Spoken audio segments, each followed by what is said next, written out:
Alright, so today we're going to be talking about Ayaka and Shenhe'S 4-star lineup. They're basically their full banner and the weapon banner that is coming with them.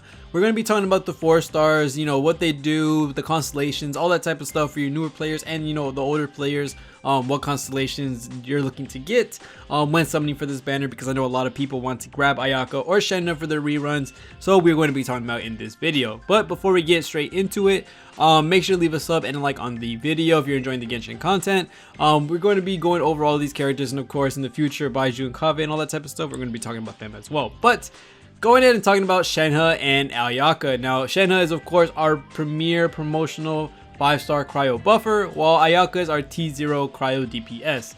Now the 4 stars that are going to accompany them are going to be Mika, of course, Sukro, and Diona. Now it's a little bit crazy that they're putting a bunch of cryo units on this second half of the patch. Ayaka and Shenhe being the promotional units, and then Mika and Diona. And then we also have Sukro, of course, being the Animo VV user, the basically the generalist, the really good Animo support unit. But looking at this banner, it's looking pretty good in all honesty. These are really good characters, especially with the constellations that some of them give. Mika being the new physical support, I'm hopefully going to get a copy. We're going to be summoning for him. Hopefully we get him early, so make sure, leave a sub if you're going to be looking for those summons. But Sukro's really nice. We're going to be looking at her constellations in a second. And Diona is a very amazing C6 4-star. Some of her constellations help out in co-op as well if you like playing co-op with some friends. This is looking like a pretty nice banner just because all of them have really nice utility with them. Mika being a really good physical buffer as far as we know. Sukro's being an amazing animal unit, and Diona being a really nice shielder slash EM buffer as well. So let's go ahead and look at the weapon banner as well, which is going to be of course the Mist Splitter and the Calamity Queller. We're going to have the Favonius Warbow, the Sacrificial Sword, the Bell, the Favonius Lance, and the Favonius and the Wine and Song, my bad. So these are some pretty good 4 stars in all honesty. You got some Favonius weapons just in case you need those extra particles for your character, so there's nothing wrong with getting these Favonius weapons. There's also the Sacrificial Sword, which is absolutely amazing as well. So there are some okay 4 stars on here. Of course, the Catalyst and the Bell aren't the best thing in the world, but you still have the Favonius weapons and the Sacrificial Sword. So this is a pretty much of a win when it comes to the 4 stars on this banner. Of course, the majority is better, but those other 2 weapons aren't that usable. The Mist Splitter and the Calamity Queller. Mist Splitter with the crit damage buff and Calamity Queller being full attack percent. I kind of want to say, of course, your primos, your account. I will always say this no matter what, but this weapon banner isn't the craziest in my honest opinion. Unless you have full pity and you intend to go full pity for the Mist Splitter, then you can go ahead and go. But if you're trying to take your chances with not having enough for full pity and you're going to be summoning on this banner, just remember that is a possible chance that you could end up with the Calamity Queller, which is not a universal weapon in all honesty. It can be used on other characters, but it's literally not the best. And you could also get the off-rate weapon banner, so that is a possibility when you're trying to get the Mist Splitters or Forge. Now if you're trying to go for the Calamity Queller and you don't have full pity, I might say a little bit is kind of worth it, because if you end up getting the Mist Splitter, it's a win overall, to be honest. So depending on which weapon you get varies on the importance or if you should summon on the banner. I do think it's a little bit a bit of a skip just because of the Calamity Quillers on it, and for a lot of people that don't want Shenhe, that don't intend on getting Shenhe in the future, this is a very weird polearm because it's specified just for Shenhe. To be honest, it's not really that great on other characters, but the 4 stars are nice, and of course the Mist Splitter is a broken sword. So we're going to be looking at the characters that are going to be on the banners when it comes to the 4 stars for this banner. So of course we're going to be looking at Diona first. Now Diona is going to be a shielder, and her constellations allow her to get a really big buff in EM. C1 is going to restore 15 energy to Diona after the burst ends, so that's really good for burst. C2 is going to help your skill damage, not really that crazy. The shield's damage absorption is going to be up by 15%, which is really nice.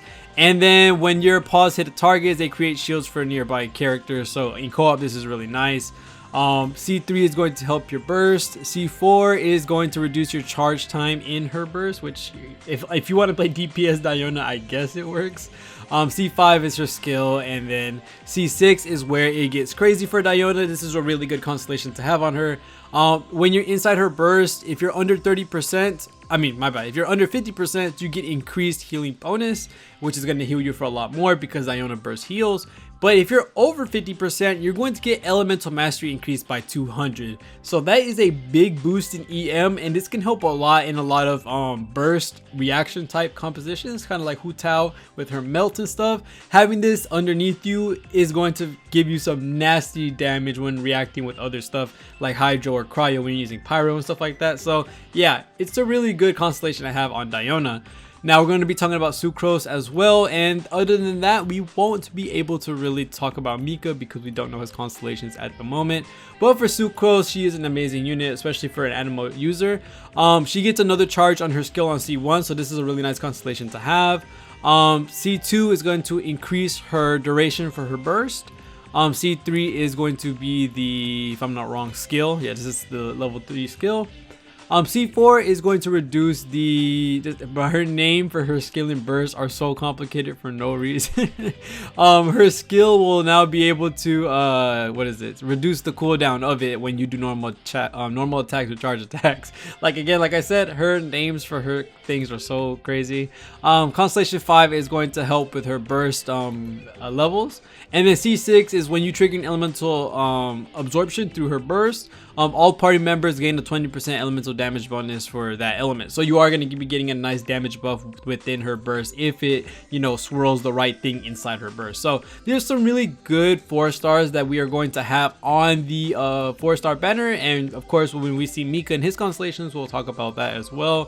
For Ayaka's weapon, of course, we have a video talking about Ayaka and Shenhe and their constellations and their weapons. So if you haven't seen those already, make sure to go take a look. It'll be in the corner or somewhere in the top right. But for the Mist Splitter, it's our crit damage weapon, and then our Calamity Killer is our attack percent weapon. The Mist Splitter overall is a really good weapon just because it's nice base attack, nice crit damage on it, has a universal buff of 12% elemental damage bonus, and then you get even more through stacks doing certain actions. While Shenhe, like I said, this is a little bit of a harder polearm to use with other characters. Has really high base attack, has attack percentage as a main stat. You do get a 12% elemental damage bonus, but it's not worth it because a lot of the rest of her passive for this weapon isn't going to really be helping a lot of the characters in this game. Just because it requires you to be off field to get the max boost of the attack, and for a lot of the characters in this game, you will have a lot of resources for attack buffing like Bennett and Sara. So having this much attack is going to have a lot of diminishing returns, and the amount of attack that this gets through Shenhe or through this polearm is going to be way too much to the point where that much attack is not going to be helping you. It's actually going to be hindering you because you are going to be getting diminishing returns from all the attack that you're going to be getting from the base attack, from the attack percentage main stat, and from the passive. So looking at these weapon banners or these banners period, the character banners are looking really nice. In all honesty, I do think the 4-stars on here are pretty good. Of course, the characters are really nice, and if you haven't watched the video, go make sure to watch those. But the banners overall for characters are really nice. Mika, we don't know how amazing he is yet, but we know for sure Sukro is an absolutely amazing unit. Diona is a super strong unit at C6, and then the weapon banner, Calamity Queller is kind of holding the Mist Splitter back. It would have been a nasty banner if it was something else. If you're going to go full pity for Mist Splitter, go ahead and summon for it if you want. Has some really nice 4-stars that you could possibly get with the 2 Favonius weapons and the Sacrificial Sword. But of course, you might end up getting the Calamity Queller. And for those that don't have Shenhe or don't intend on getting Shenhe, this is going to be a sad sight to see if this pops up. Just because you can use the polearm, but it's not definitely the best one you can use on any unit. There are a lot better options when it comes to using, the Favonius Lance, of course, on this banner is sometimes a better option to use than the Calamity Queller if you're going to use that on another character. So other than that, that's going to be it for this video. Thank you guys so much for watching on to the end. Hopefully y'all have some good luck and y'all get y'all 50-50 super early and y'all win them. So other than that, thank you guys so much for watching. See you on the next one, and peace.